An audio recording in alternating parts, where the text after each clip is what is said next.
साथियों नमस्कार और उम्मीद है आप सभी अच्छे होंगे। आज के इस वीडियो सेशन में आप सबों का most awaited video BPSC TRE 4.0 के लिए जो आपका विगत वर्षों के प्रश्नों का संकलन है उसका पहला क्लास है और आप सभी छात्र लगातार इसका इंतजार कर रहे थे। मैं वीडियो के नीचे आप सबों का कमेंट पढ़ रहा था। मेरे मित्र, हम लोग जो चीज़ों को सीखेंगे वो बिल्कुल जीरो लेवल से सीखेंगे और यकीन मानिए कि अगर आप अपने इस परिवार पर भरोसा करते हैं तो जब तक आपका एग्जाम होगा, आपके एग्जाम होने तक ये परिवार आपके साथ खड़ा रहेगा और मेरे मित्र, जो आपका साइंस में स्कोर है वो 100% बूस्ट करके देगा। चीजों को हम लोग बिल्कुल बेसिक लेवल से अपर लेवल तक ले जाने की कोशिश करेंगे। राह में जो भी परेशानी आएगी मिल बांट करके दोनों लोग साझा कर लेंगे। बस जरूरत क्या है, आप सबों को कंटिन्यू रहने की और साथ ही साथ अपने इस परिवार पे अपना प्यार और सपोर्ट बनाए रखने की। ध्यान में रखना कि आज का जो हम लोगों का पहला सेशन है वो PYQ 1 है, प्रीवियस ईयर क्वेश्चन 1 है और ये सभी वर्गों के शिक्षक अभ्यर्थियों के लिए उपयोगी है, चाहे वो 1 to 5 हो, 6 to 8 हो, 9 10th हो। क्यों? क्योंकि यहाँ जो हम चर्चा करने वाले हैं वो क्या है, तो मेरे मित्र जो हम लोग का टॉपिक है वो इकोसिस्टम के महत्वपूर्ण प्रश्न है जो कि आपका PYQ से ही रिलेटेड है। और जब आप इस पूरे सवाल को लगाएंगे तो मैंने वीडियो के शुरुआत में ही लिख दिया है कि इस वीडियो में आप सीखेंगे क्या। तो पहला चीज, क्वेश्चन से मिलने का हुनर। कई सारे सवाल आप जानते हैं और कहते हैं गुरुजी आंसर गलत हो गया, रीजन क्या था, आपने ऑप्शन चेक नहीं करा। तो हम लोग इस सेशन में क्वेश्चन से मिलने का हुनर भी सीखेंगे कि किसी भी क्वेश्चन पे अप्रोच किस तरह से लिया जाता है। और फिर जो यहाँ पे मैंने मोटे अक्षर में लिखा है कि रियल एनसीईआरटी से मुलाकात, तो आज आपको रियल एनसीईआरटी से मुलाकात होने वाली है क्योंकि मैं ये दावे के साथ कह सकता हूं कि अभी तक जो आप पढ़ रहे थे वो केवल और केवल पढ़ रहे थे। अब जो आप पढ़ेंगे वो क्या करेंगे, तो सर अपने भविष्य में इस पढ़ाई का उपयोग करेंगे और आप कहीं पे भी सवाल बनाएंगे आपसे सवाल 100% बनेगा। मेरे मित्र, जो आपका पहला सवाल है आज के इस सेशन का, क्वेश्चन नंबर 1 आपसे पूछा जा रहा है कि निम्नलिखित में से कौन सा पारितंत्र का संगठक है। ऑप्शन है पादप, सूक्ष्मजीव, जंतु, फिर है उपयुक्त में से एक से अधिक और फिर है उपयुक्त में से कोई नहीं। आपके मन में आएगा कि गुरुजी ये पांचवा ऑप्शन देना जरूरी होता है क्या? बिल्कुल जरूरी है क्योंकि आप शिक्षक बनने जा रहे हैं तो यहाँ पे आपका माइंड मैप जो है, माइंड की जो स्टेबिलिटी है उसका चेक होना बहुत जरूरी है। और बहुत सारे छात्र तो हमारे इस पांचों ऑप्शन में घबरा जाते हैं। अब ध्यान से समझना कि सवाल है कि निम्नलिखित में से कौन सा पारितंत्र का संगठक है। अब पारितंत्र हम लोग किसको बोलते हैं? इकोसिस्टम को बोलते हैं। किसको बोलते हैं? इकोसिस्टम को बोलते हैं। आप में से बहुत सारे छात्र कहेंगे कि ये इकोसिस्टम का मतलब क्या हुआ। इसी को और शुद्ध हिंदी में पारिस्थितिक तंत्र बोलते हैं। क्या बोलते हैं? पारिस्थितिक तंत्र। क्या है ये? तो आप सभी ये ध्यान रखना कि अगर हम आपसे पर्यावरण का नाम पूछें, पर्यावरण का आपको हम बोले कि पर्यावरण एक बार आप उच्चारित कीजिए, तो पर्यावरण उच्चारित किए तो क्या समझे? आप कहेंगे सर हमारे चारों ओर का जो वातावरण है। अब आप अपने चारों ओर वातावरण में देखोगे तो आप कहोगे सर हम अपने मिट्टी पे खड़ा हैं, हम अपने मिट्टी पे खड़ा है, जमीन पे खड़ा है, हमारे आसपास में पेड़ पौधे हैं, गाय बिल्ली भैंस कुत्ता सब है, पेड़ पौधा के साथ साथ छोटे छोटे जीव भी है।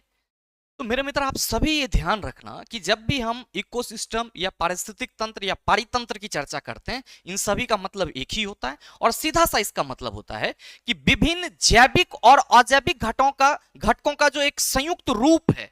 हमारा जो पर्यावरण है इसमें बहुत सारे चीज जीवित हैं और बहुत सारी चीज क्या है सर, मृत है। और ये जीवित और मृत दोनों मिलकर के प्रकृति में संतुलन बना रखे।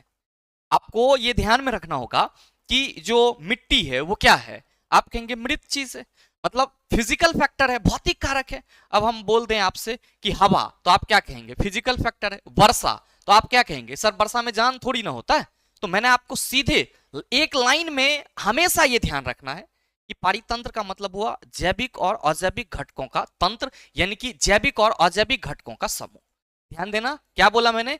जैविक और अजैविक घटकों का, जैविक और अजैविक घटकों का, जैविक और अजैविक घटकों का संयुक्त रूप क्या कहलाएगा? आप सभी याद रखेंगे, पारितंत्र यानी कि इकोसिस्टम कहलाएगा। अब गौर फरमाना मेरे प्यारे भाई कि यहां पे ये तो जैविक और अजैविक की बात करी जाएगी तो आपके मन में, आपके दिमाग में हमेशा यही चीज आएंगे। क्या आएंगे कि सर जैविक की बात करी गई है तो जैविक मतलब जिंदा। और ध्यान देना कि हम पादप को भी क्या कहते हैं? पादप माने चला पौधा। बायोलॉजी में हम लोग पौधा को पादप कहते हैं। गाछ हो कह दोगे, हम लोग तो बिहार में गाछे बोलते हैं, गाछी बिरछी ऐसे बोलते हैं। तो जितना गाछी बिरछी है थोड़ा आसपास में चला, मतलब सब पादप है, पौधा है, ठीक है। उसके बाद जो सूक्ष्म जीव होंगे, यानी कि जो छोटे छोटे जीव होंगे सर, वे सभी साथ में, आप सभी ध्यान रखना कि अलग अलग प्रकार के जो जंतु हैं, यानी कि विभिन्न जंतुओं, ये सब मिलके क्या कर रहे हैं सर, परितंत्र के जैविक घटक का निर्माण कर रहे हैं। अब अजैविक घटक क्या होगा गुरुजी, ध्यान रखना कि अजैविक घटक की बात करेंगे तो इसमें हमारा वायु आ जाएगा, मृदा आ जाएगा, वायु, मृदा, वर्षा जल, वर्षा जल या जल आप कुछ भी लिख लो, ये सब क्या होंगे, तो आप सभी कहेंगे कि सर इन सब में थोड़ी ना जान है, इसको हम लोग अजैविक घटक कहेंगे। अब सवाल यहीं से सॉल्व हो जाएगा कि कौन सा पारितंत्र का संगठक है। तो आपने बोला कि सर जैविक और अजैविक घटक संयुक्त रूप से मिलकर के पारितंत्र का निर्माण करेंगे। तो जैविक रूप में यहाँ पे हम पादप को भी देख रहे हैं, यहाँ पे हम सूक्ष्म जीव को भी देख रहे हैं, और साथ में हम यहाँ किसको देख रहे हैं, जंतु को भी देख रहे हैं। तो देखो कि पारितंत्र का संगठक है, पारितंत्र इकोसिस्टम दो चीज से मिलकर बना है, जैविक और अजैविक, और जैविक में ये तीनों ऑप्शन यहाँ पे दिए हुए हैं। आप सभी क्या कहेंगे कि गुरुजी ये तीनों इकोसिस्टम के घटक हैं, और इसीलिए हमारा सही आंसर क्या हो जाएगा, उपयुक्त में से एक से अधिक। Right answer of this question is option number D. सही आंसर क्या हो जाएगा, ऑप्शन नंबर डी हो जाएगा। अब ध्यान रखना आप सभी कि अगर आपसे कहीं पे भी पारितंत्र की परिभाषा पूछ ली जाए तो आप सिंपल क्या कहेंगे कि जैविक और अजैविक घटकों का संयुक्त रूप। जैविक घटक क्या है, अजैविक घटक क्या है, आप समझ पा रहे हैं। बस ध्यान ये रखना है कि ये इकोसिस्टम जरूरी क्यों है, पारितंत्र जरूरी क्यों है। तो आप सभी को ये हमेशा माइंड में रखना होगा कि पारितंत्र इसलिए जरूरी है ताकि प्रकृति में एक संतुलन बना रहे, नेचर में एक बैलेंस बना रहे। आप कहेंगे ऐसे कैसे नेचर में बैलेंस बनेगा, तो मेरे मित्र आप सभी ये ध्यान रखना कि हमारी या फिर किसी अन्य जंतु की जो कुछ भी एक्टिविटी होती है, चाहे वो हमारे अपने स्वार्थ के लिए हो, किसी और के लिए हो, उन सभी में जितने भी बायोटिक और अबायोटिक कंपोनेंट होते हैं सब आपस में कनेक्टेड होते हैं।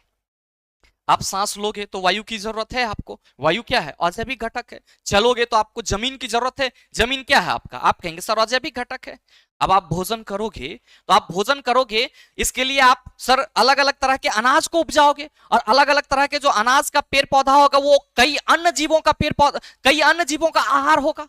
तो कुल मिलाकर के आपके आसपास में जो ये जैविक और अजैविक घटक दिखते हैं, ये सब आपस में इंटरेक्शन करते हैं, मतलब परस्पर अन्योन्य क्रियाएं होती है, आपस में एक दूसरे से क्या होते हैं सर, बंधे होते हैं अलग अलग रूप में, जो क्या करते हैं सर, हमारे इस प्रकृति का संतुलन बनाते हैं। और हम सभी कहते हैं कि सर इस पृथ्वी पर जो जीव जंतु हैं वो सरवाइव कर पाते हैं।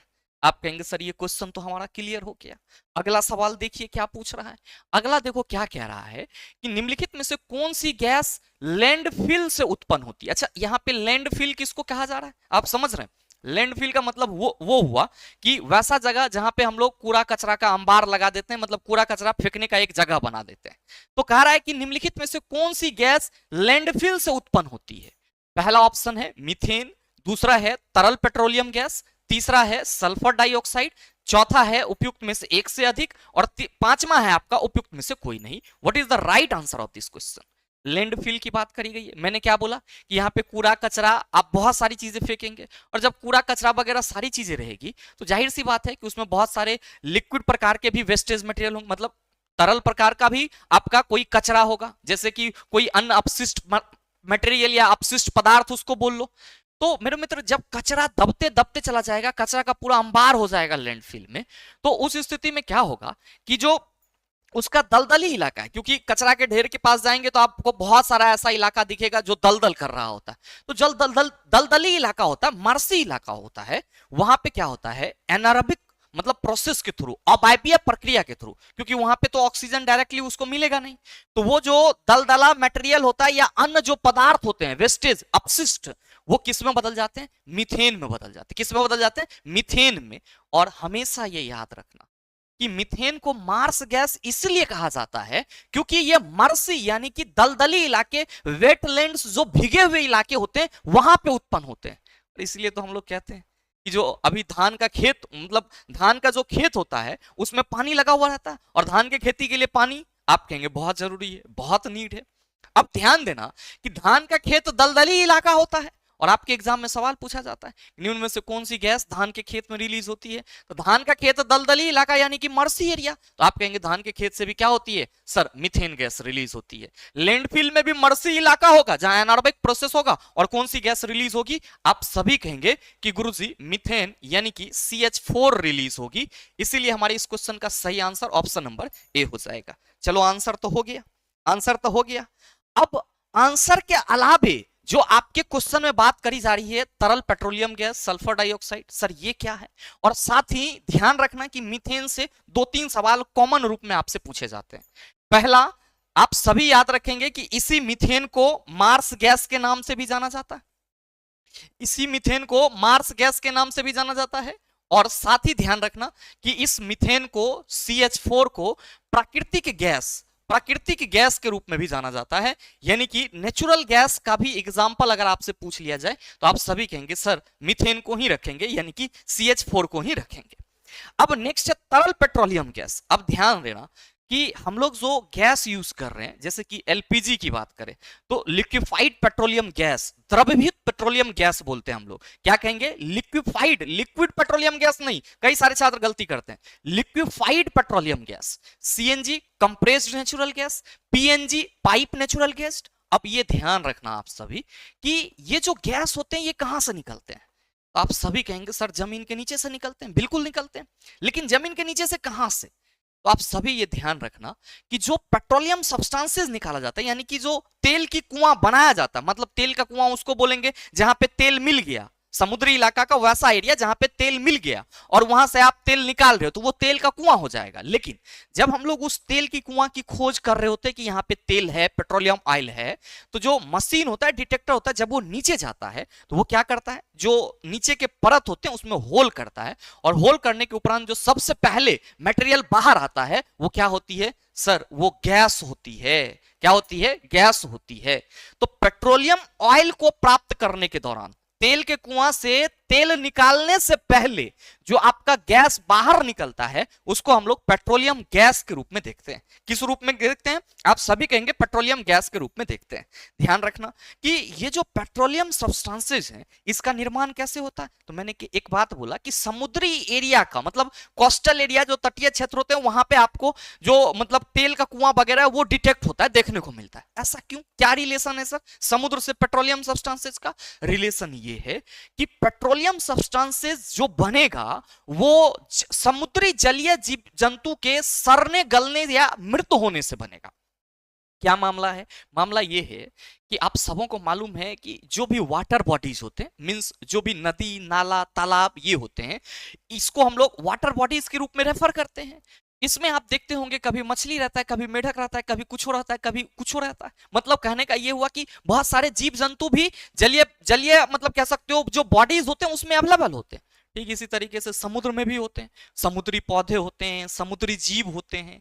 अब ये समुद्री पौधे और समुद्री जीव रहेंगे कहां सर, समुद्र में रहेंगे। कैसी बात कर रहे हो, अब ये जो समुद्र में रहते जब किसी कारण से इसका डेथ हो जाता है तो ये समुद्र के तल में बैठते चले जाते हैं, बैठते बैठते बैठते बैठते बहुत नीचे चले जाते हैं, और जब वो नीचे जाते हैं तो वहां पे इसे ऑक्सीजन पर्याप्त मात्रा में नहीं मिल रही होती है, एनारोबिक प्रोसेस ही होती है, और क्या होता है तो आप सभी कहेंगे कि सर वो जो समुद्री जीव हैं वो धीरे धीरे डिकम्पोज होकर के, विघटित होकर के सर एक टिपटिपा तरल पदार्थ में बदल जाता है, चिपचिपा तरल पदार्थ में बदल जाता है, जिसको हम लोग क्या कहते हैं, पेट्रोलियम सब्सटेंसेज या पेट्रोलियम ऑयल कहते हैं। तो समुद्री जगहों पे इसलिए बनेंगे क्योंकि जो पेट्रोलियम ऑयल बनेगा वो किससे बनेगा, तो आप सभी याद रखना कि जो आपका पेट्रोलियम ऑयल बनेगा, जो पेट्रोलियम ऑयल बनेगा वो किससे बनेगा, तो आप कहेंगे समुद्री जंतु से बनेगा। किससे बनेगा, समुद्री जलीय जंतु, या आप कह सकते हो समुद्री जीव जंतु। नेक्स्ट सर सल्फर डाइऑक्साइड कहां से आएगा? ऐसे तो आप सबों को मालूम होगा कि सल्फर डाइऑक्साइड और नाइट्रोजन ऑक्साइड ये दोनों एसिड रेन का कारण बनता है। लेकिन अगर यहां पे सवाल दिया गया है तो याद रखना कि सल्फर डाइऑक्साइड का निर्माण कैसे होगा। Fe2O3 सॉरी Fe2O3 कह रहे हैं हम लोग, FeSO4 आप सभी जान रहे होंगे कि Fe माने लोहा, देखता होगा चला रॉड वुड खरीदता होगा घर उड़ बनाने के लिए, ओकरा पर Fe लिखा हुआ रहता है। Fe मतलब फेरस, लोहा। यहाँ पे SO4 लगा दिया था सल्फेट, फेरस सल्फेट को जब हम लोग डिकम्पोज करेंगे तो क्या बनेगा, Fe2O3 plus SO2 plus SO3। ध्यान रखना कि ये Fe2O3 क्या है, आप सभी याद रखना सर ये सल्फर डाइऑक्साइड है। क्या है सॉरी Fe2O3 फेरिक ऑक्साइड है चला। Fe2O3 क्या है आपका फेरिक ऑक्साइड, फेरिक ऑक्साइड। और SO2 क्या है सल्फर डाइऑक्साइड, क्या है सल्फर डाइऑक्साइड। और SO3 क्या है तो आप सभी याद रखना सल्फर ट्राइऑक्साइड, क्या है सल्फर ट्राइऑक्साइड। और मेरे मित्र ऐसे जब तक आप नहीं पढ़ेंगे तो यकीन मानिए कि आप सिर्फ क्वेश्चन का आंसर लगाते रह जाएंगे। चलिएगा अगला सवाल पे कह रहा है कि निम्नलिखित में से कौन जंगल में आहार श्रृंखला का प्रतिनिधित्व करता है। निम्नलिखित में से कौन जंगल में आहार श्रृंखला का प्रतिनिधित्व करता है। अब देखो आहार श्रृंखला कोई बड़ी बात नहीं है, that's are also known as food chain. Food chain का मतलब क्या हुआ कि शाकाहारी जो जीव होगा वो पेड़ पौधा खाएगा और शाकाहारी को जो कोई मांसाहारी जीव होगा वो खा लेगा। तो ये एक चेन चलता आ रहा है। जैसे कि आप अपने आम जीवन में भी देखते होंगे कि जो मुर्गा वगैरह है वो दाना खाता है, ठीक है, और आप उसको क्या करते हैं सर चिकन बना दे रहे हैं। तो जो आपका अलग अलग जीवों का भोजन करने का एक क्रम होता है उसको हम लोग आहार श्रृंखला या आहार जाल के रूप में देखते हैं। और याद रखना कि प्रत्येक जीव मतलब अलग अलग जीवों द्वारा 2 बार खाए जा सकते हैं। और इस क्रम में जो इसकी मतलब कह सकते हो कि फूड की चेन होती है वो सर सीधा ना हो के क्या हो जाता है पूरा शाखा जैसा ब्रांचेज जैसा हो जाता है। तो उसको हम लोग क्या कहते हैं सर आहार जाल। यहां पे आहार श्रृंखला पूछा गया सीरीज, और वो भी क्या तो सर जंगल में। तो क्या ऐसा है कि गुरुजी जंगल में अलग होगा तालाब में अलग होगा, क्या ऐसा कोई सिस्टम है आहार श्रृंखला का। बिल्कुल, क्योंकि पारितंत्र पढ़ रहे हैं और पारितंत्र में क्या है जैविक घटकों और अजैविक घटकों के बीच का अन्योन्य क्रिया है। तो कोई भी जैविक घटक कैसे जिंदा रहेगा तो सर जब तक भोजन नहीं करेगा तब तक कैसे जिंदा रहेगा। तो भोजन करने के लिए तो चला जो जंगल में जीव जंतु है उसको भी चाहिए, उसको भी कुछ ना कुछ चाहिए, हम लोगों को भी कुछ ना कुछ चाहिए, और जो जलीय जीव है उसको भी कुछ ना कुछ चाहिए। तो इसके लिए क्या होता है एक फूड चेन तैयार होता है, आहार श्रृंखला तैयार होता है। वो क्या है तो वो आपका ये कुछ इस तरीके का है। ध्यान देना कि पहला चीज जो है ये आपका किस में है सर वन में यानी कि जंगल में, वन में यानी कि जंगल में। और दूसरा आपका क्या है तो सर घास के मैदान में। ये क्या है घास के मैदान में, घास के मैदान में। और तीसरा आपका क्या है तालाब में, तीसरा आपका क्या है तालाब में। तो ये तीनों चीज आप कंठाग्र रखेंगे चला, ये तीनों चीज आप कंठाग्र रखेंगे कि अगर आहार श्रृंखला से सवाल पूछा, अगर आहार श्रृंखला से सवाल पूछा तो आपसे जंगल घास के मैदान तालाब इन तीनों से सवाल पूछा जा सकता है। अच्छा जंगल समझ रहे वन आप कहेंगे बिल्कुल। अब ध्यान दो कि जंगल मतलब क्या हुआ पेड़ पौधा से भरा हुआ पूरा एक मतलब बड़ा सा घना क्षेत्र जहां पे दूर दूर तक पेड़ पौधे नजर आ रही है, हरियाली नजर आ रही है और उसमें अलग अलग आवाज आ रही है ऐसी आवाज। ये आवाज मेरे मित्र अलग अलग जीव जंतु की हो सकती है, लेकिन ये जीव जंतु कैसे रहेंगे वहां पे। आप कहेंगे सर वहां जो कंद मूल मिलेगा, पहले के जमाने में तो ऋषि मुनि भी रहते थे तो कंद मूल खा के रहते थे, उसी तरह से जो वहां के जानवर होंगे वो किसी न किसी तरीके से मतलब प्रत्यक्ष या अप्रत्यक्ष रूप से किस पे डिपेंड होंगे सर पेड़ पौधे पे डिपेंड होंगे। आप सभी ये ध्यान रखना कि जंगल में शाकाहारी और मांसाहारी दोनों जंतु मिल सकते हैं, दोनों जीव मिल सकते हैं। और आपको मालूम है कि ये भाई साहब को देखो जंगल का राजा क्या कहिएगा कि सर ये तो खाली मांस खाएगा। तो ध्यान रखना कि पेड़ पौधे को कौन खाएगा सर हिरन, पेड़ पौधे को कौन खाएगा हिरन, और हिरन को कौन खा जाएगा आप कहेंगे सर जो शेर होगा वो खा जाएगा। अब इसी तरीके से अगर हम घास के मैदान की बात करेंगे तो घास का जो मैदान होगा वो बहुत बड़ा इलाका होगा, उसमें घास फूस को कौन खाएगा आप कहेंगे छोटे छोटे कीड़े मकोड़े। अब इस कीड़े मकोड़े को कौन खाएगा आप कहेंगे मेढक, और इस मेढक का इंतजार कौन कर रहा होता है आप कहेंगे सांपचा। मेढक का इंतजार सांपचा कर रहा है और इस सांप का भी इंतजार कौन कर रहा होता है तो सर जो भलचर गिद्ध वगैरह होता है वो कर रहा होता है। तो ये हमारा क्या है सर घास के मैदान का आहार श्रृंखला। अगर हम तालाब की बात करेंगे तो सर तालाब में भी कुछ पौधे होते हैं, जलीय पौधे बोल सकते हैं। अब इसको कौन खा जाएगा तो सर जलीय पौधे को कुछ जल में जो रहने वाले जीव हैं वो खा जाएंगे, वो अपना शरीर पोसेंगे पालेंगे और उसको मछली टप से खा जाएगा। और ये मछलिया को भी कौन खा जाएगा तो आप कहेंगे सर हम लोग खा जाएंगे और जो बचेगा वो ये बोगला खा जाएगा। तो भाई मेरे जो आपसे सवाल करा जा रहा है कि निम्नलिखित में से कौन जंगल में आहार श्रृंखला का प्रतिनिधित्व करता है।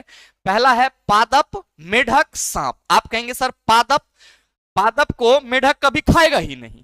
पादप खरपतवार, पादप और खरपतवार का क्या मतलब है, दोनों तो सेम चीज हो गया। पादप, पादप, हिरन और शेर। आप कहेंगे सर बिल्कुल right answer of this question is option number सी।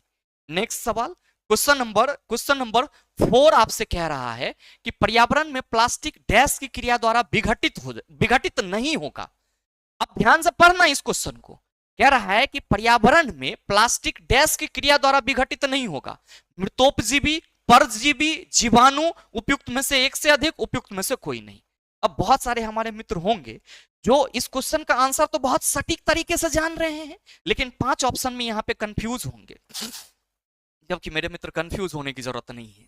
हमेशा ध्यान रखना कि हमारे पर्यावरण में कोई भी प्रकार का प्लास्टिक हो वो अपने हजारों साल तक डिकम्पोज नहीं होता है जब तक कि उस पर दाब और ताप का प्रभाव ना दिखाया जाए। प्लास्टिक किसी भी जैविक जीव से या किसी भी जैविक घटक से डिकम्पोज नहीं हो सकता है, किसी भी परिस्थिति में नहीं हो सकता। अगर हमें प्लास्टिक को पिघलाना है तो हमें टेम्परेचर देना ही होगा। तो जो सवाल है कि पर्यावरण में प्लास्टिक डैश की क्रिया द्वारा विघटित नहीं होगा, तो आप कहेंगे मृतोपजीवी द्वारा भी नहीं होगा, परजीवी द्वारा भी नहीं होगा और जीवाणु द्वारा भी नहीं होगा। मतलब क्या हुआ कि सर यहां जो हमारा आंसर होगा वो क्या होगा सर, उपयुक्त में से एक से अधिक, यानी कि प्लास्टिक दिए गए ऑप्शन में से किसी से भी विघटित नहीं होगा। याद रखना, प्रकृति में अगर हम लोग देखते हैं तो 2 प्रकार के पदार्थ मिलते हैं, एक जैव निम्नीकरणीय, एक क्या होता है जैव निम्नीकरणीय जिसको बायोडिग्रेडेबल मटेरियल कहते हैं, और दूसरा क्या होता है अजैव निम्नीकरणीय, दूसरा क्या होता है नॉन बायोडिग्रेडेबल मटेरियल। मेरे मित्र बायोडिग्रेडेबल मटेरियल यानी कि जैव निम्नीकरणीय पदार्थ वे होते हैं जो प्रकृति में स्वतः विघटित हो जाते हैं। जैसे कि कोई जानवर वगैरह मर जाता होगा, आप देखते होंगे अपने गांव वगैरह में कि कोई जानवर वगैरह मर गया, उसको गांव से बाहर 4-5 किलोमीटर छोड़ आया और कुछ दिन के बाद वो पूरा खत्म हो जाता है। क्यों? तो सर उसमें वहां पे जो वो सड़ा गला उसके वजह से फफूंद उत्पन्न हुई, जो कि क्या है सर मृतोपजीवी, और वो एक अलग अलग प्रकार का रासायन छोड़ा और बहुत सारे अलग अलग बैक्टीरिया आ गए, सब मिलके क्या किया सर उसका जो भी पदार्थ था सबको डिकम्पोज कर दिया। तो वैसे पदार्थ जो प्रकृति में अपने आप सड़ जाए, गल जाए, धरती में मिल जाए, उसको हम लोग जैव निम्नीकरणीय कहेंगे। जे अपने आप न गले, एकदम थेथर हो कि तू कुछो कर ला हमरा हम न गलेंगे, ओकरा हम लोग क्या कहेंगे अजैव निम्नीकरणीय। और plastic is the best example of non biodegradable material. Plastic क्या है सर, बेहतर एग्जांपल है अजैव निम्नीकरणीय पदार्थ के। अगला सवाल देखिए, क्वेश्चन नंबर 5 कह रहा है कि ऊर्जा के स्रोत जो कार्बन उत्सर्जन में वृद्धि नहीं करते हैं में शामिल हैं। मतलब इसमें आपको यह बताना है कि वैसा कौन सा ऊर्जा का स्रोत है जो कार्बन उत्सर्जित नहीं करता है। आप क्या कहेंगे कि सर पवन चक्की, ये विंड मिल इसको हम लोग बोलते हैं, हवा से चलेगा और ये तो घूमेगा, और इसका जो मतलब मैकेनिज्म है वो ये है कि ये मैकेनिकल एनर्जी को अलग प्रकार की एनर्जी में कन्वर्ट करने का प्रयास करता है। यहाँ पे कोई ना फ्यूल लग रहा है ना कुछ लग रहा है, यहाँ तो कार्बन का इमिशन होगा ही नहीं। फिर नाभिकीय ऊर्जा संरचना, आप कहेंगे सर यहाँ भी कार्बन का उत्सर्जन नहीं होगा, सौर सेल यहां से भी नहीं होगा। अब देखो सवाल क्या पूछ रहा है, ऊर्जा के स्रोत जो कार्बन उत्सर्जन में वृद्धि नहीं करते हैं में शामिल हैं। आप कहेंगे तीनों शामिल हैं सर, तो उपयुक्त में से एक से अधिक हमारा क्या होगा सही आंसर हो जाएगा। सर इसी को कहते हैं क्वेश्चन से मिलने का हुनर। मतलब क्या हुआ कि आप क्वेश्चन पढ़ रहे हैं, एक तरफ आप ऑप्शन को देख रहे हैं और हड़बड़ा नहीं जाना है तुरंत। कई सारे छात्र जो चौक कर जाते हैं एग्जाम में कि पवन चक्की बोल दिया, सौर सेल बोल दिया, दोनों नहीं होता है, क्या होना चाहिए, गुरुजी ने ये पढ़ाया था ऐसे कैसे हो गया। तो ऐसा नहीं करना, दिमाग को शांत रखना है। चला एकदम शांति से जॉली मूड में सवाल बनेगा। चलिए अगला सवाल कि आहार श्रृंखला में शाखान्वित श्रृंखला को डैश कहा जाता है। आहार श्रृंखला में शाखान्वित श्रृंखला को आहार जाल कहा जाता है। इस तरह से आहार जाल कहा जाता है। मैंने अभी जस्ट आपको बताया कि प्रत्येक जीव जो है वो अन्य जीव के द्वारा एक से अधिक बार खाए जाते हैं। तो जरूरी नहीं है कि किसी एक जीव का जो आहार श्रृंखला होगा वो क्या होगा सीधा होगा, मतलब ये पूरा का पूरा एक जाल बना लेता है। और मेरे मित्र इसको हम लोग क्या कहते हैं आहार जाल कहते हैं। और ध्यान रखना कि इंपॉर्टेंट बात क्या है, इंपॉर्टेंट बात ये है कि आपको ये परिभाषा याद रखनी है कि आहार श्रृंखला में शाखान्वित श्रृंखला, आहार श्रृंखला में जो ब्रांचेज होगा यानी कि शाखा वाली होगी, यहां पे क्या है सर अलग अलग ब्रांच निकले हुए हैं, आप देखो ना गौर से, अलग अलग ब्रांच निकले हुए हैं, अलग अलग ब्रांच निकले हुए हैं। तो ये गौर गौर करना है हमें कि आहार श्रृंखला में शाखान्वित श्रृंखला क्या कहलाएगी, आप कहेंगे आहार जाल कहलाएगी, फूड वेब कहलाएगी। क्या कहलाएगी? फूड वेब कहलाएगी। आहार स्तर, इसको हम लोग पोषी स्तर के रूप में देखते हैं, जिसमें हम लोग स्वपोषी, प्राथमिक उपभोक्ता, द्वितीय उपभोक्ता और तृतीय उपभोक्ता की बात करते हैं। आगे चर्चा हम लोग करेंगे। अगला सवाल देखिएगा, क्वेश्चन नंबर 7 क्या कह रहा है कि हरे पौधे सूर्य के प्रकाश की ऊर्जा का %% ग्रहण करते हैं और उसे खाद्य ऊर्जा में परिवर्तित करते हैं। 2%, 1%, 5%, उपयुक्त में से एक से अधिक, उपयुक्त में से कोई नहीं। अब ये ध्यान दो कि हमारे इस पर्यावरण में जितने भी जीव हैं, चाहे वो चौरा के हो या सीना तान के हो, भोजन के लिए केकरा पर निर्भर है चिल्ला? भोजन के लिए पेड़ पौधा पर निर्भर है। और इसीलिए हम लोग कहते हैं कि सर जितने भी जीव हैं, जितने भी जीव हैं वे सभी प्रत्यक्ष या अप्रत्यक्ष रूप से किस पर डिपेंड है? पेड़ पौधा पर डिपेंड है। अब ये पेड़ पौधा संपूर्ण जीव को क्या कर रहा है सर? तो सर पोषण प्रदान कर रहा है, अलग अलग रूप में, अलग अलग आप कह सकते हो पोषक तत्व के रूप में। अब सवाल ये है कि पेड़ पौधा को कहां से पोषण मिलता है? ये पेड़ पौधा बड़ा ही मासूम चीज है, जो आपके पर्यावरण से कार्बन डाइऑक्साइड, मिट्टी से जल और खनिज लवण, और फ्री में मिल रहा है सूर्य प्रकाश, और पौधे में ये गुण है कि क्लोरोफिल की मौजूदगी होगी। इन सभी की स्थिति में ये क्या करता है? ग्लूकोज, और फिर से सर अपना भोजन बनाने के साथ साथ आपके लिए भी थोड़ा सा ऑक्सीजन बाहर कर देता है। तो जो पेड़ पौधा अपना भोजन प्राप्त करते हैं वो अल्टीमेटली प्रकाश संश्लेषण की प्रक्रिया से करते हैं, और प्रकाश संश्लेषण बगैर सूर्य के प्रकाश के तो संभव ही नहीं है। और मेरे मित्र सूर्य प्रकाश आप कहेंगे सर बहुत बड़ा ऊर्जा का स्रोत माना जाता है, पृथ्वी पे सबसे बड़ा ऊर्जा का स्रोत सूर्य, सौर ऊर्जा ही है या सूर्य ही है।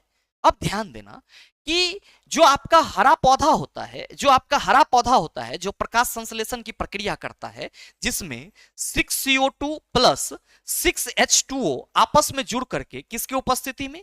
सनलाइट और क्लोरोफिल की उपस्थिति में, सनलाइट और क्लोरोफिल की उपस्थिति में आपस में जुड़ करके क्या करता है? C6H12O6 प्लस 6O2 का निर्माण करता है।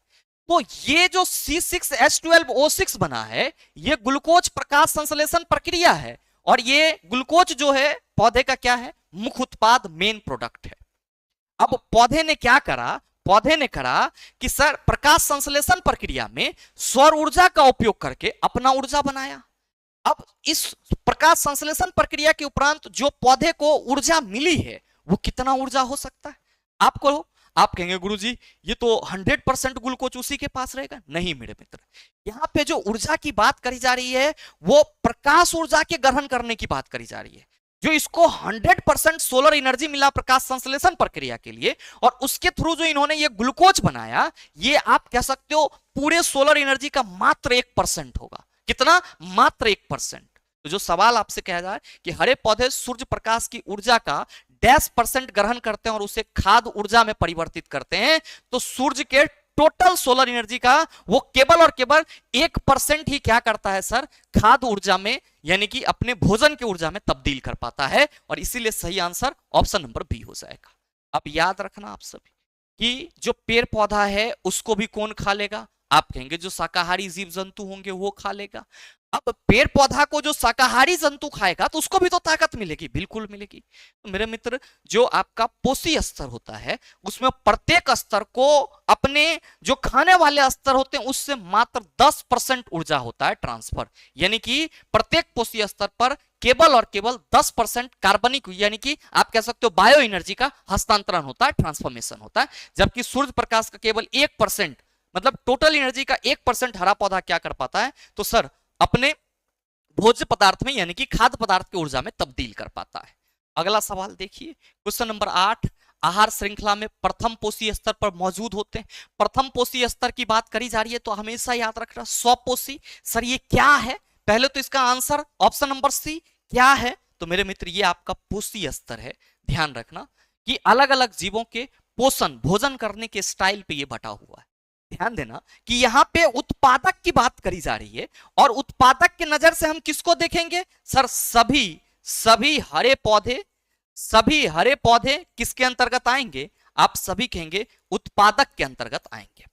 अब इस हरे पौधे को कौन खा लेगा? आप कहेंगे सर जो ये वाला जीव है ये खा लेगा। तो मेरे मित्र आप सभी ये ध्यान रखना कि हरे पौधे को जो खाने वाला जीव होगा उसको हम लोग क्या कहेंगे? प्राथमिक उपभोक्ता। अब हरा पौधा और प्राथमिक उपभोक्ता दोनों को कौन खा लेगा? द्वितीयक उपभोक्ता। और द्वितीयक उपभोक्ता, प्राथमिक उपभोक्ता और उत्पादक तीनों को खाने की क्षमता किसके पास होगी? आप कहेंगे सर तृतीयक उपभोक्ता के पास होगी। यानी कि जो हमारा पोषी स्तर है वो 4 स्टेप में बटा हुआ है, फर्स्ट, सेकेंड, थर्ड और फोर्थ। ठीक है, अब प्रथम स्तर, इसको आप ऐसे ऐसे याद रखना, ये आपका प्रथम स्तर हुआ, प्रथम स्तर, ये द्वितीय स्तर, क्या हुआ? ये द्वितीय स्तर, ये क्या हुआ? तृतीय स्तर, तृतीय स्तर, और ये क्या हुआ? आप कहेंगे चतुर्थ स्तर, चतुर्थ स्तर। तो प्रथम स्तर पर उत्पादक जो कि क्या होते हैं? आप सभी कहेंगे सर स्वपोषी होते हैं। द्वितीय स्तर पर प्राथमिक उपभोक्ता, तृतीय स्तर पर द्वितीय उपभोक्ता, चतुर्थ स्तर पर आप कहेंगे तृतीय उपभोक्ता आएगा। नेक्स्ट क्वेश्चन नंबर 9 कह रहा है कि निम्न में से कौन सा पारिस्थितिक तंत्र में गैसीय जैव भू रासायनिक चक्र नहीं है? मेरे मित्र आप सबों को मालूम होना चाहिए कि हमारे पर्यावरण के लिए ऑक्सीजन साइकिल का होना, वाटर साइकिल का होना, नाइट्रोजन साइकिल का होना बहुत आवश्यक है, क्योंकि कोई भी जीव बगैर ऑक्सीजन के नहीं रह सकता है। और आप सभी ये ध्यान रखना कि ये जो ऑक्सीजन है हमारे वायुमंडल में खत्म नहीं हो रहा है, किसके वजह से? तो सर ऑक्सीजन साइकिल के वजह से।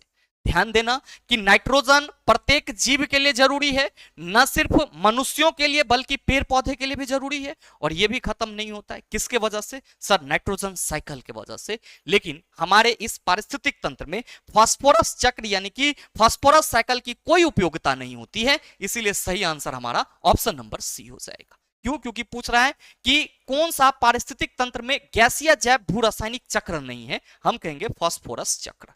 नेक्स्ट क्वेश्चन नंबर 10 कह रहा है कि निम्नलिखित में से कौन सा जीव क्लोरोफिल की उपस्थिति में सूर्य के प्रकाश का उपयोग कर अकार्बनिक पदार्थों को कार्बनिक यौगिक में परिवर्तित करता है? कुछ जीवाणु, जंतु, स्वपोषी, उपयुक्त में से एक से अधिक, उपयुक्त में से कोई नहीं। बहुत तेजी में आंसर किए होंगे। Sir right answer of this question is स्वपोषी, क्योंकि इसमें सभी हरे पौधे आएंगे। मेरे मित्र गलत हो जाएगा, गलत हो जाएगा। क्यों होगा गलत गुरुजी? इसलिए गलत हो जाएगा कि आपको यह ध्यान रखना होगा कि जो यहां पे सूर्य के प्रकाश का उपयोग कर अकार्बनिक पदार्थ को कार्बनिक यौगिकों में परिवर्तित करने की बात की गई है, वो प्रक्रिया कौन सी है? सर वो प्रक्रिया प्रकाश संश्लेषण है। कौन सी है? प्रकाश संश्लेषण है। अब आप कहेंगे तो सर सही तो है कि प्रकाश संश्लेषण की प्रक्रिया तो केवल हरे पादपों में होगी। नहीं मेरे मित्र, कुछ ऐसे जीवाणु होते हैं, ब्लू ग्रीन अलगी जैसे कुछ ऐसे जीव होते हैं जो क्या करते हैं? सूर्य प्रकाश की उपस्थिति में प्रकाश संश्लेषण की प्रक्रिया भी करते हैं।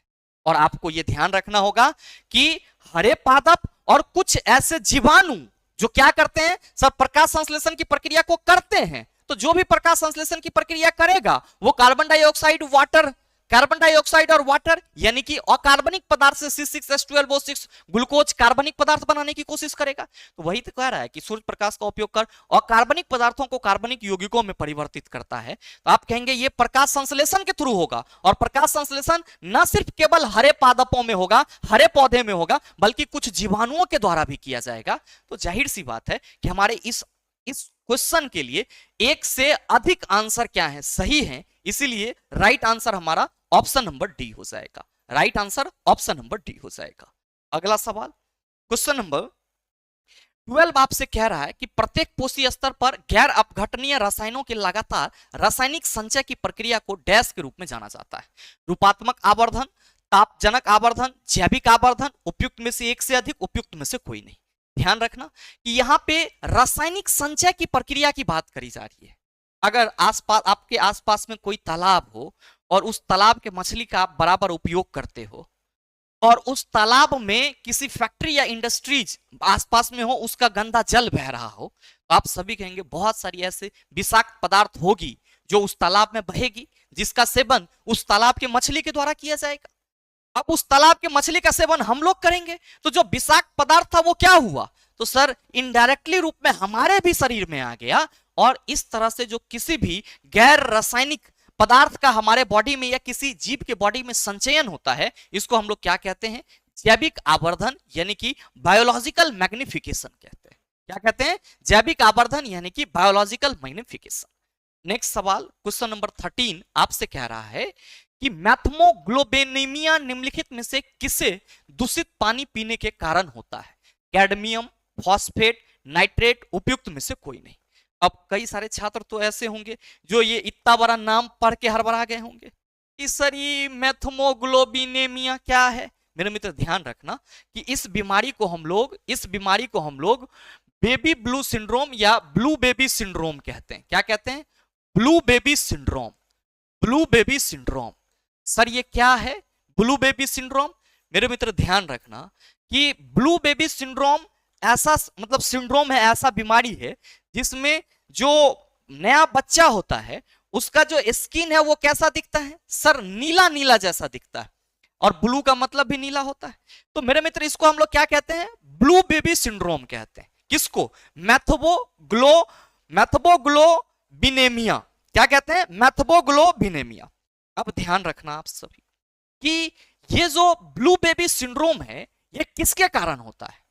मेरे मित्र जब आप नाइट्रेट युक्त पानी पीते हो यानी कि वैसा जल पीते हो जिसमें नाइट्रेट की उपस्थिति है, नाइट्रेट की मौजूदगी है, तो वो क्या करता है कि सर नाइट्रेट जो है वो हमारे बॉडी के अंदर जाने के साथ नाइट्राइट में परिवर्तित हो जाता है, और नाइट्राइट हीमोग्लोबिन के साथ अभिक्रिया करके क्या करता है? तो सर मैथमोग्लोबिनेमिया नामक रोग उत्पन्न कर देता है, जिस वजह से बच्चे के शरीर का रंग कैसा हो जाता है? सर नीला हो जाता है। तो जो सवाल पूछ रहा है उसका सीधा सा आंसर आप कहेंगे ऑप्शन नंबर सी हो जाएगा। याद रखना कैडमियम, सर ये भी मतलब कह सकते हो कि मतलब बहुत भयानक बीमारी का कारण बनता है। पहला चीज तो याद रखना कि कैडमियम की जो प्रकृति होती है ये पॉइजनस विषैला होता है, और कैडमियम अगर आप इनहेल कर रहे हैं, किसी वैसे इंडस्ट्रियल एरिया में रह रहे हैं जहां पे कैडमियम आपके डायरेक्टली संपर्क में आ रहा है, तो इटाई जैसे रोग या फिर कैंसर जैसी भयानक बीमारी कैडमियम की वजह से हो सकती है। फॉस्फोट क्या हमारे शरीर में बहुत उपयोगिता है, और ये अगर मतलब आप कह सकते हो कमजोर हो जाए या कम हो जाए तो हड्डी वगैरह की भंगुरता या बहुत हद जगह पे आप कह सकते हो कि ये किडनी वगैरह को भी प्रभावित करता है। ठीक है, बस इसका ये ध्यान रखेंगे कि मैथमोग्लोबिनेमिया को हम लोग ब्लू बेबी सिंड्रोम भी कहते हैं, जो किससे दूषित पानी पीने के कारण होता है? सर नाइट्रेट से दूषित पानी पीने के कारण होता है। क्या होता है इसमें? आप कहेंगे नाइट्रेट नाइट्राइट में बदलता है, और नाइट्राइट हेमोग्लोबिन के साथ मिलकर के क्या करता है? सर मैथमोग्लोबिनेमिया नामक सर रोग उत्पन्न कर देता है, जिस वजह से जो त्वचा होता है वो नीली पड़ जाती है। अगला सवाल क्वेश्चन नंबर 14 कह रहा है कि पारितंत्र में ऊर्जा का प्रवाह डैश होता है? एक दिशिक, त्रिदिशिक, बहुदिशिक, उपयुक्त में से एक से अधिक, उपयुक्त में से कोई नहीं। याद रखना कि इकोसिस्टम में ऊर्जा का प्रवाह क्या होता है? सर केवल और केवल एक दिशिक होता है, केवल और केवल एक दिशिक होता है। आपने जो अभी देखा यहाँ पे, आपने जो यहाँ पे देखा ये पोषी स्तर है, तो यहाँ पे उत्पादक जो होंगे वो सौर ऊर्जा का 1% ऊर्जा लिया, किससे? सोलर एनर्जी से। किससे लिया? सोलर एनर्जी से। अब अगर इस उत्पादक को कोई प्राथमिक उपभोक्ता खा रहा है तो इसको कितना परसेंट एनर्जी मिलेगा? 10%। इसको अगर कोई और खा रहा है तो इसको कितना परसेंट? 10%। इसको कोई और खा रहा है तो 10%। मतलब मेरे मित्र जो यहाँ पे आप देख पा रहे हो, तो सर प्राथमिक उपभोक्ता उत्पादक को खाएगा, प्राथमिक उपभोक्ता और उत्पादक को द्वितीय उपभोक्ता खा लेगा, द्वितीय उपभोक्ता को तृतीय उपभोक्ता। तो ये क्या है? ऊपर की ओर जाते जा रहा है। मेरे मित्र ये कभी संभव नहीं होगा कि प्रकाश संश्लेषण प्रक्रिया के दौरान जो ग्लूकोज बना वो फिर से सोलर एनर्जी बनाते, यानी कि हमारा का ऊर्जा का रिवर्स में रूपांतरण नहीं होगा। सौर ऊर्जा से अगर स्वपोषी ने क्या किया, अपना ग्लूकोज बनाया है, तो सर ये कभी संभव नहीं होगा कि ग्लूकोज से हम सौर ऊर्जा तैयार करते हैं। और फिर अगर कोई प्राथमिक उपभोक्ता घास को खा के कुछ ऊर्जा प्राप्त कर लिया है, तो प्राथमिक उपभोक्ता की कहीं औकात नहीं होगी कि वो फिर से घास बनाते। तो मेरे मित्र ऊर्जा का प्रवाह क्या होता है? आप सभी याद रखना, हमेशा एक दिशिक होता है। क्या होता है? एक दिशिक होता है। इसलिए right answer option number A हो जाएगा। नेक्स्ट ध्यान दो, यहाँ पे ये देखो कि परितंत्र में ऊर्जा के प्रवाह का आरेख चित्र है। कैसे? तो सर नीचे से ऊपर। और ध्यान रखना आप सभी कि सूर्य प्रकाश का उपयोग कौन करेगा? उत्पादक करेगा। अब इससे जो ऊर्जा मिलेगी वो शाकाहारी, शाकाहारी जो रहेगी वो मांसाहारी, और फिर जो होगा वो शीर्ष मांसाहारी। याद रखना आप सभी कि उत्पादक स्तर पर जीवों की संख्या सर्वाधिक होती है। कहीं पे आप लिख लेंगे, यहीं पे आप लिख लेंगे कि उत्पादक स्तर पर जीवों की संख्या, उत्पादक स्तर पर जीवों की संख्या सर्वाधिक होती है। उत्पादक स्तर पर जीवों की संख्या सर्वाधिक होती है। ये मेरे मित्र कुछ आपके इकोसिस्टम के सवाल थे, और मैं उम्मीद करता हूं कि आप सभी सवाल को समझ पाए होंगे, और क्वेश्चन आपसे किस तरह से पूछा जाता है उसको भी आप समझ पाए होंगे। मेरे मित्र आगे आपकी जो पीवाईक्यू की क्लासेस है, और जो मैंने आपको 6 to 8 वाली क्लासेस बोला है, वो भी आपका कंटिन्यू होगा बहुत जल्द, तो थोड़ा सा वेट कर लीजिए। आपके बेहतरी के लिए लगातार प्रयास किया जा रहा है। साथ ही उम्मीद करेंगे कि ये वीडियो आप सबों को अच्छा लगा होगा। अगर अच्छा लगा तो वीडियो को लाइक कीजिएगा, साथ ही साथ अपने दोस्तों के साथ शेयर जरूर कीजिएगा। और हाँ, जो मैंने आपको पिछली वीडियो में बताया था कि अगर आप टीचर की तैयारी कर रहे हैं, स्पेशली आपका साइंस सब्जेक्ट है, तो 9th-10th जो है वो एनसीईआरटी की क्लासेस ऑलरेडी एप्लीकेशन पे चल रही है, तो आपके पास समय भी नहीं है। 6 to 8 पीवाईक्यू ये सारी चीजें तो यूट्यूब पे होगी ही होगी। तो 9th-10th का जो आपका अपना मास्टर सॉल्यूशन बैच था, NCERT 9th and 10th master solution batch था, ये बैच अभी ऑफर में चल रहा है। किस खुशी में? तो शिक्षक दिवस 5 सितंबर की खुशी में। और ये जो ऑफर है ये आपका 7 सितंबर यानी कि कल 12 बजे रात तक रहेगा आप सबों के लिए। तो आप सभी इस NCERT 9th and 10th master solution batch में जरूर जुड़िए, क्योंकि आपके हक के लिए है। और अभी ये बैच कल रात तक आपको मात्र 249 में अवेलेबल है। तो आप सभी इस बैच से जरूर जुड़िए और अपने साइंस को बेहतर कीजिए, क्योंकि यहां पे जो चीजें मिलेगी उसके बाद आपको आगे और कुछ करने की जरूरत नहीं है। कहां मिलेगा? द लॉजिकल साइंस एप्लीकेशन पे, और इस नंबर पे आप कॉल या व्हाट्सएप करके जानकारी प्राप्त कर सकते हैं। बहरहाल आज के लिए हम लोग इतना ही रखते हैं, मिलते हैं अगले सेशन में। तब तक के लिए best of luck, thank you, have a nice day.